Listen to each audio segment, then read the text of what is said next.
when it comes to greatest factions in wrestling history, what are the factions you guys think about? The New Day, the Shield, the Wyatt Family. You want to go back then? Nation of Domination, the Hart Foundation, the Corporate Ministry, the Four Horsemen.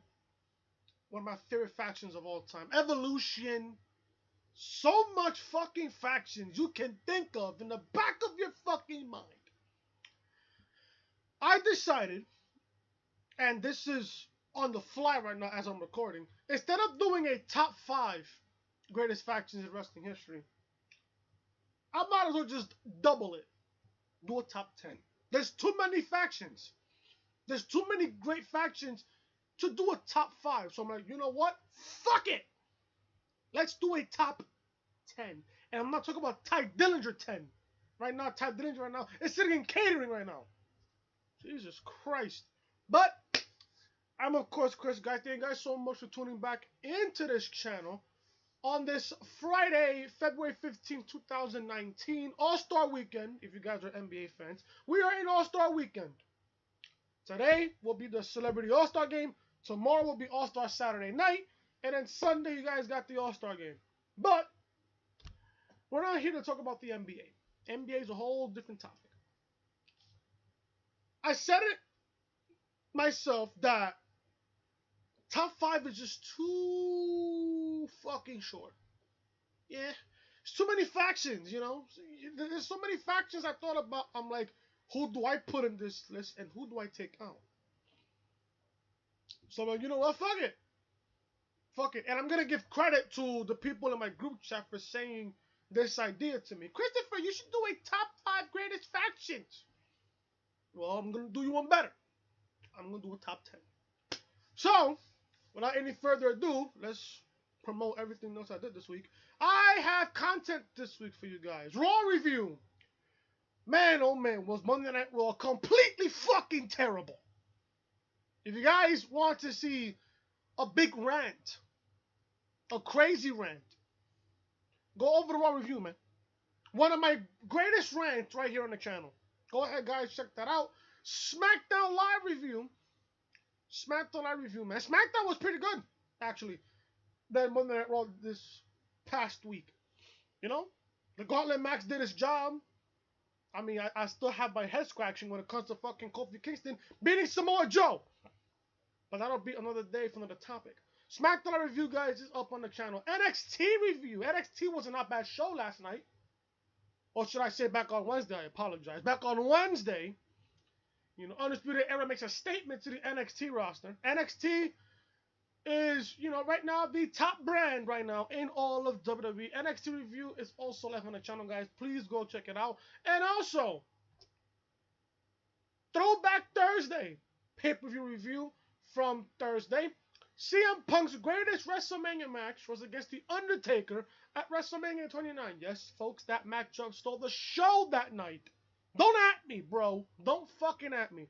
All of these videos, guys, will be up on the right-hand corner of your screen on the annotation that you see on the upper right corner of this video. Whew, here we go, man. Here we go. You guys want to know what my top 10 greatest factions in wrestling history are? Here we go, starting at number 10. It is The Shield. You guys remember back in 2012 when Punk was defending the championship against John Cena and Ryback in a triple threat match? All of a sudden, The Shield came out of nowhere, made their debut, triple powerbomb Ryback through the announce table, costing Ryback the WWE title.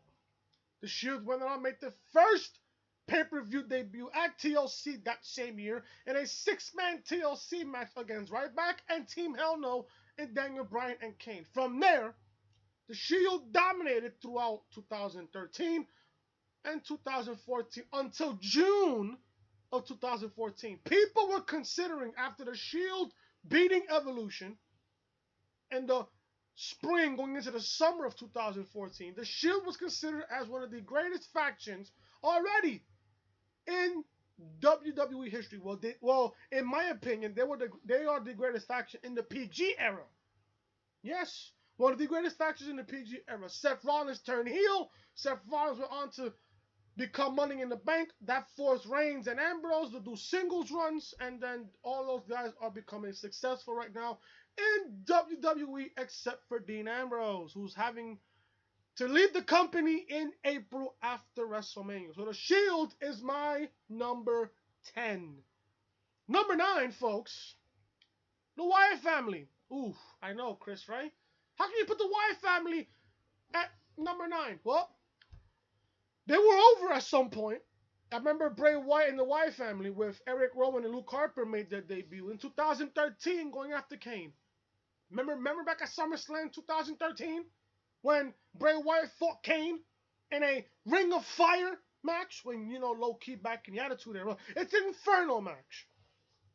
So, how are they fighting with fire in a PG era? Well, I don't know, ask Vince. But the Wyatt Family was creepy at that time. But they were getting over in 2014. They got over.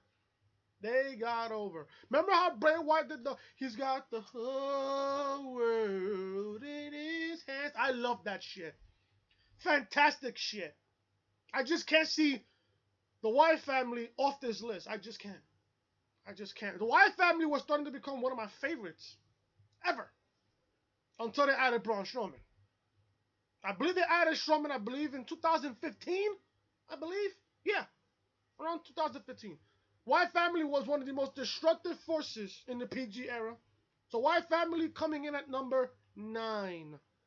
Number 8, one of my favorites coming out of 1997, the Nation of Domination. Now, they had guys like, you know, The Rock, or should I say Rocky Maivia. They had D'Lo Brown, Farouk, Crush. You know, all those guys in 97. Farouk, actually, I remember Farouk had, I believe he had one World Wrestling Federation Championship match. I think it was against The Undertaker at the King of the Ring 97 that year. Great match, by the way. It was a really good match, by the way, that match. It was a really good matchup. But Nation Domination, they were a great faction. They were one of the most dominant factions back in the 90s. The mid-90s, actually. The mid-90s. You know, they were a great faction. They had The Rock, you know, who was a blue chipper at the time. He was a blue chipper. Very underrated, by the way. The Rock, you see, these type of guys, The Rock, D'Lo Brown, Farouk, they all work better as a heel. And I said this time and time again. If you want to be considered as an all-time great, you got to turn heel.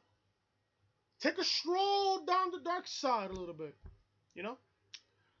You also had guys like, you know, the guy to the far left next to The Rock. I forgot his name. He was the Godfather, but I forgot his name when he was in the Nation Domination. If you guys know what his name was, let me know down below in the comment section. But coming at number 8, the Nation of Domination. Coming in hot at number 7, New Day Rocks. New Day Rocks. The New Day. One of my favorite comedic factions so far right now. They're still going at it to this day. Xavier Woods, Big E, Kofi Kingston. You know?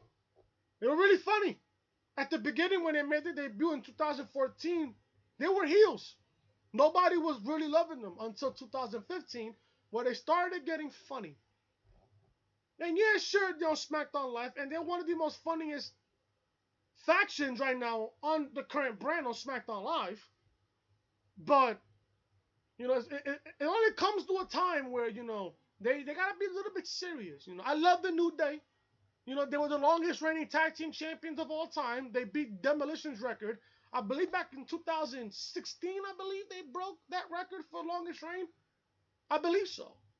You know, I can remember 2017 when they had that Hell in a Cell match against the Usos. If you guys haven't watched that matchup, I swear to God, go watch it. The New Day versus the Usos were one of the greatest tag team rivalries in this era.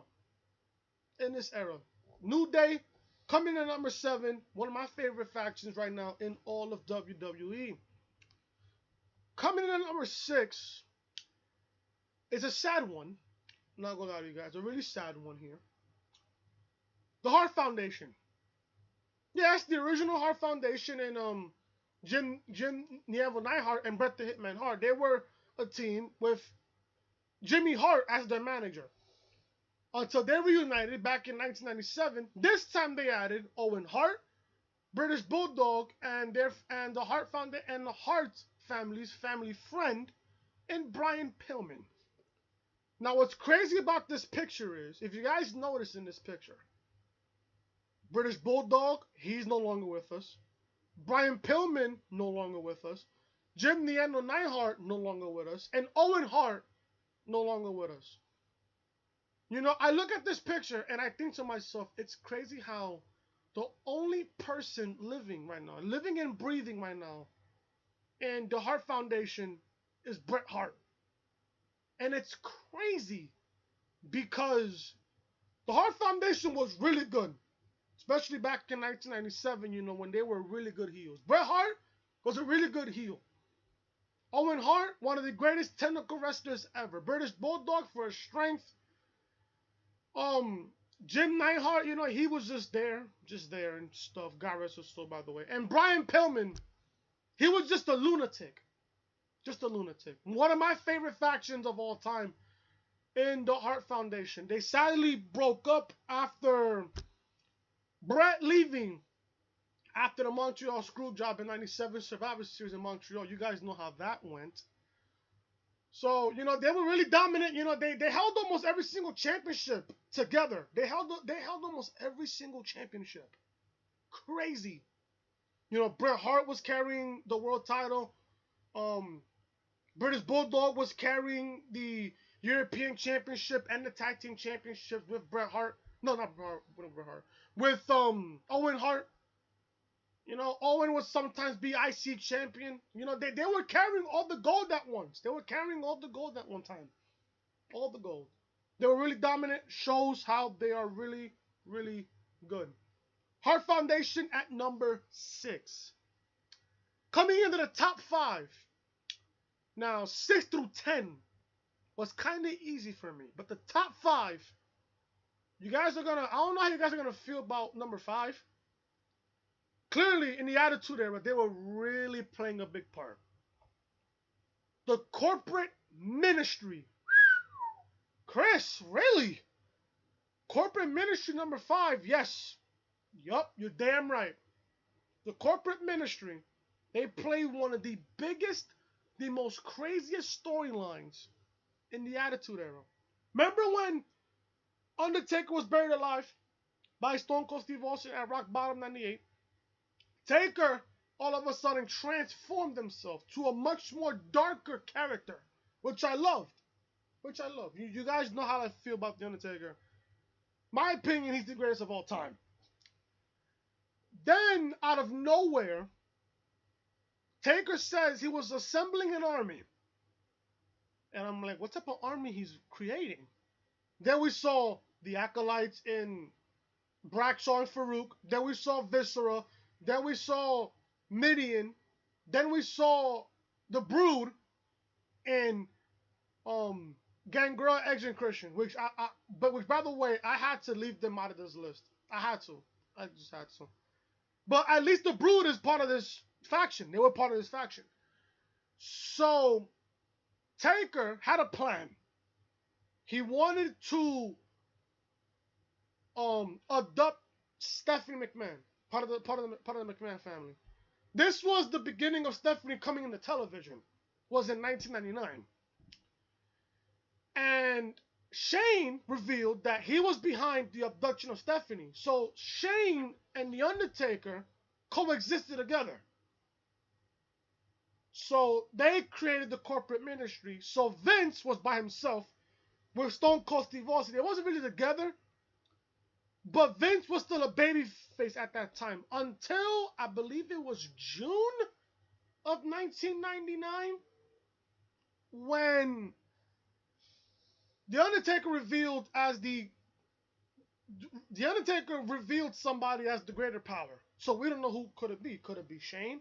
Could it be Vince? Could it be Stephanie? Could it be Linda? A lot of questions were asked. Until it came out of nowhere that Vince McMahon was the higher power. And me as a kid, I'm like, why is Vince teaming up with The Undertaker? Why? They had one of the most craziest storylines ever. Loved it. Just fucking loved it.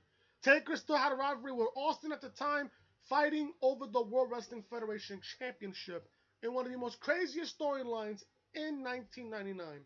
So, corporate ministry, they were really dominant. They had Taker, they had Shane, they had the Acolytes, they had Triple H, China, Bossman.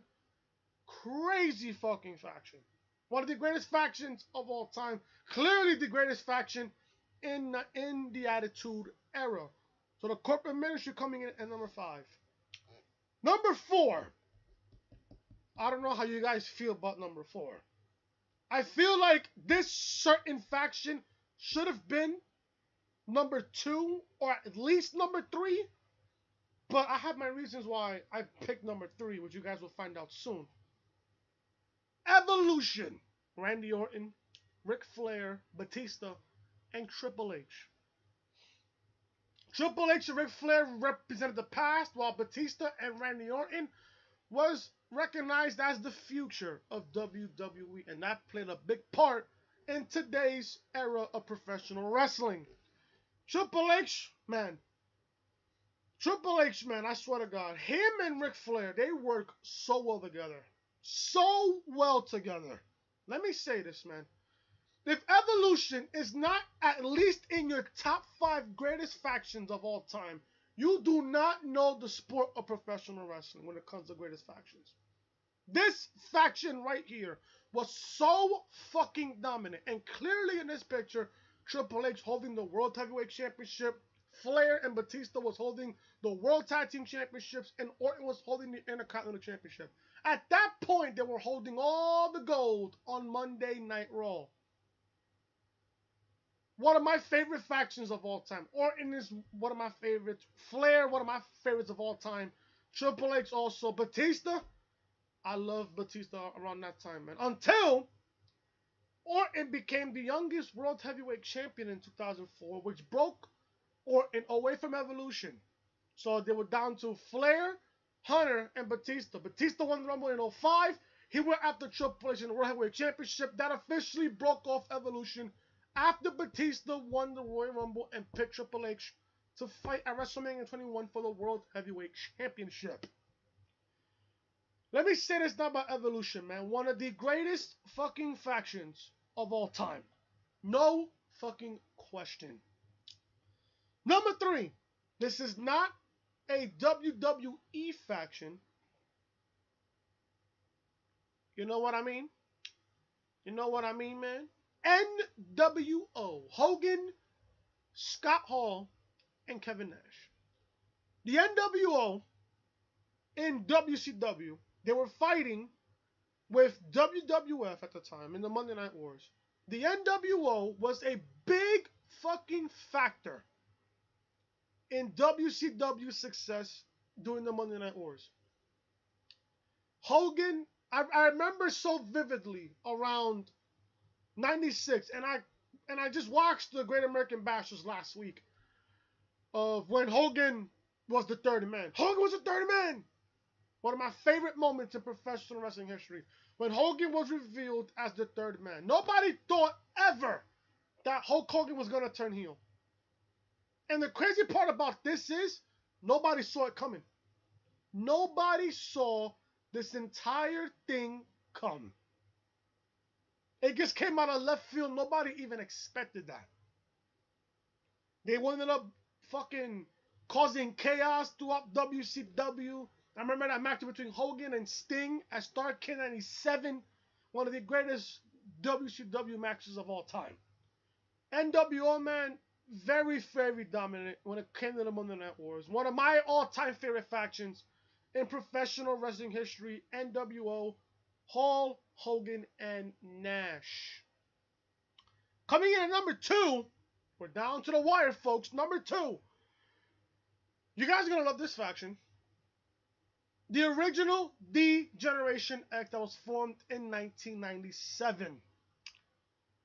Michaels and Triple H, man, I swear to God. Not only they had one of the greatest rivalries of all time, They were included one of the greatest factions ever. Now, Shawn Michaels, just in the prime of his career in 1997, turned heel after hitting The Undertaker with a steel chair back at SummerSlam 97, in my opinion, one of the greatest World Wrestling Federation Championship match endings of all time. SummerSlam 97, Taker Bret Hart with Shawn Michaels as a special guest referee. Go watch that match. One of the greatest endings to a World Championship match ever. Ever. This made Shawn turn heel. Him and Triple H teamed up, and that's when they created DX with Chyna and ravishing Rick Rude. You know, Shawn was just hitting the prime of his career until 98. He had a back injury that forced him out of action for 4 years. And then Triple H brought in, Road Dogg, Jesse James, Billy Gunn, X-Pac, Chyna. The whole 9 yards, man. The whole 9 yards. DX was one of my favorite factions ever. They were funny. Asshole funny, but my God. My God, man. Crazy shit. DX coming in at number 2. Now, if you guys saw the end of Throwback Thursday yesterday, I did the 4 fingers. I think you guys know where I'm going with here on my number 1. The Four Horsemen.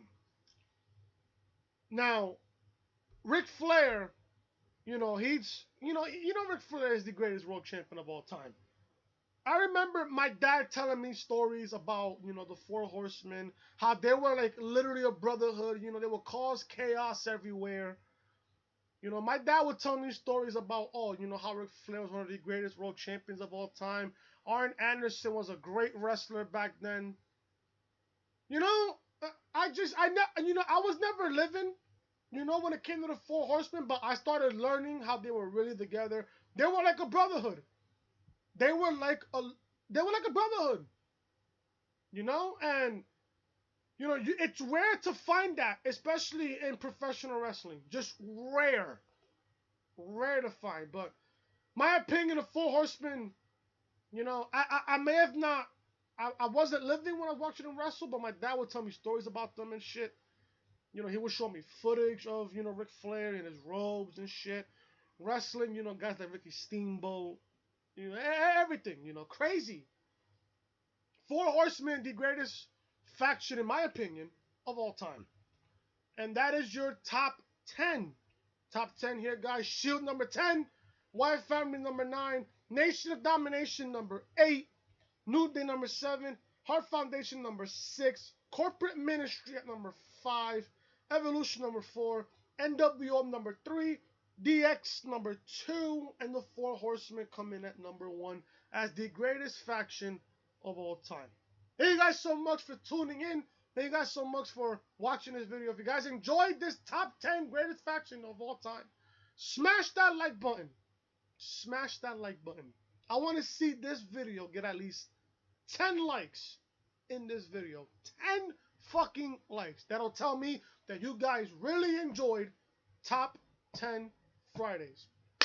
Tomorrow, which is Saturday, you guys are going to get an Elimination Chamber preview and predictions on episode 7 of the Wrestling Fan Podcast. Be sure, guys, tomorrow to check that out. If you guys are new to the channel and you guys enjoy what you guys see, hit that subscribe button down below. Ring those bells for all notifications. Like I said, guys, Monday Night Raw review up on the channel, SmackDown Live, NXT, Throwback Thursday. All those 4 videos will be on the upper right-hand corner of your screen in the annotation that is above, right there in the upper right-hand corner. I'll see you guys tomorrow for episode 7 of the Wrestling Fan Podcast, where we go over the Elimination Chamber. And then Sunday, right after the Chamber pay-per-view, I'll be right here, guys, give you guys an Elimination Chamber pay-per-view review and results of the pay-per-view. Till then, I'll talk to you guys tomorrow for episode 7 of the Wrestling Fan Podcast, where we go over the Elimination Chamber card and my prediction on who wins the matches there on Sunday. Till then, talk to you guys tomorrow.